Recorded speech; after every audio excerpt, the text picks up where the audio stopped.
With the release of Season 2, Treyarch added new crystals to Cold War Zombies that basically allow you to improve your weapons, your perks, your ammo mods, and your field upgrades. But one thing that I found the most interesting was that ammo mods, and more specifically Deadwire, is probably one of the most overpowered ammo mods that are now in the game, and I will be going over on what ways and how this is the best ammo mod, and I'll be kind of talking about it. So if you're new here, be sure to subscribe. We're super close to 14,000 subscribers. Thank you all so much for recently showing so much love, and be sure to drop a like on the video. Can we hit another 52 likes this time? Yeah, can we do that? You've been all smashing that like button, thank you so much. But without further ado, let's get right into it. So Deadwire has 5 stages now, like everything else. The first stage up until the third stage is something we've had in the game since the launch, which is basically stunned enemies generate an electric field dealing electric damage to self and nearby enemies. Number 2, increase stun duration to 4 seconds, and number 3, double the electric field damage. This ammo mod gets extremely interesting in stages 4 and 5, since stage 4 allows for special enemies can be stunned. Now they don't specify that elites can also be stunned, but from my experience they also include them, because if you don't know, Treyarch had to change the way the Dark Aether camo was available to be obtained, because when Firebase Z came out, the 2 new boss zombies, which was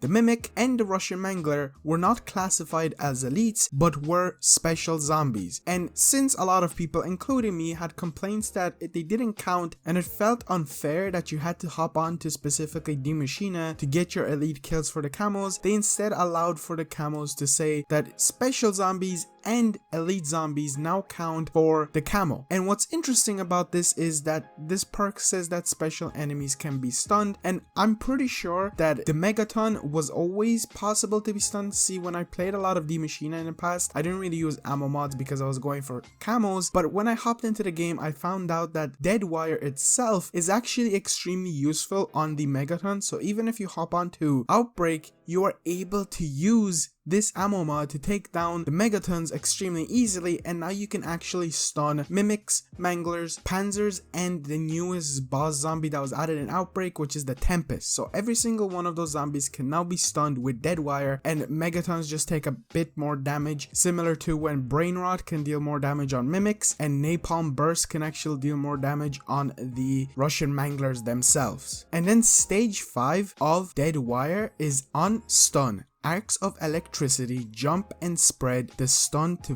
5 nearby enemies, and there's a 30-second cooldown. Now this is where this gets insane, because let's say you're training on like round 30 or even lower or above, doesn't matter, and you're training and there's a bunch of zombies. If you shoot your gun after the 30-second cooldown, or if you haven't shot it in any time of the 30-second cooldown, there's a possibility that this will affect a lot of zombies. Now it does say 5 nearby zombies, but from what I've experienced, this ability has the potential of seriously taking out many zombies. And another interesting thing is that ammo mods do actually work with melee weapons. So for example, if you're deciding to hop in with a knife or even the sledgehammer as in the past, people used it to make it kind of like the Mjolnir, which is basically what Thor runs around with in the movies and the comics. It's his hammer, and you could have had an electric burst, and now it's even more powerful if you use the melees or any kind of weapon that can have ammo mods on it. I tried to go as high of a round as possible, and this was extremely effective. It feels a lot like the Black Ops 3 version of Deadwire, which is really nice and nostalgic, and this is definitely one that if you ever plan to go for high rounds, yes, you can have the ray gun or the ray rifle or even the DIE, but Deadwire should definitely be on your secondary weapon, whatever it is, so you can take out those zombies with ease. If you get stuck in locations, it's very easy to get out of them with Deadwire now. And I will look at Napalm Burst, Shatter Blast, Cryo Freeze, and Brain Rot potentially in another video, maybe do a ranking system of all the ammo mods. So if you're interested in any of that, I will go upgrade them and try to go through them so I can make actual videos breaking them fully down. But I am 100% sure Deadwire is the best thing to use. It always has been, but now it's on a whole nother level with these upgrades. So if you are still maybe struggling with those crystals, what you have to do is you can hop into any game mode and progressively go through the rounds if you're playing on Die Maschine or Firebase Z, or if you're playing on Outbreak, quick. Just keep completing those objectives and keep going higher and higher. The difficulty will get more difficult, but that's the whole point of getting these crystals. They're more towards you doing well in the game than just continuously hopping in and farming them really early like you were able to do with the raw Therium crystals. So that's how you can get those crystals if any reason you are still struggling with it. But Dead Wire is the best thing to use, so if you are ever wondering what to upgrade first from your ammo mods, still Dead Wire is the way to go. And that's it for today, guys. I hope you enjoyed. As I said, I will probably be tapping into more of the ammo mods. I'm planning to do a video on the best field upgrade to use, since you know there is the Aether Shroud and the Ring of Fire. We'll see what happens, and I'm still working on a huge video on how to get Dark Aether as fast as possible. I'm going to go into insane detail, so if you're interested in any of that, be sure to subscribe and drop a like on the video, and I will see you guys in the next one. Peace out.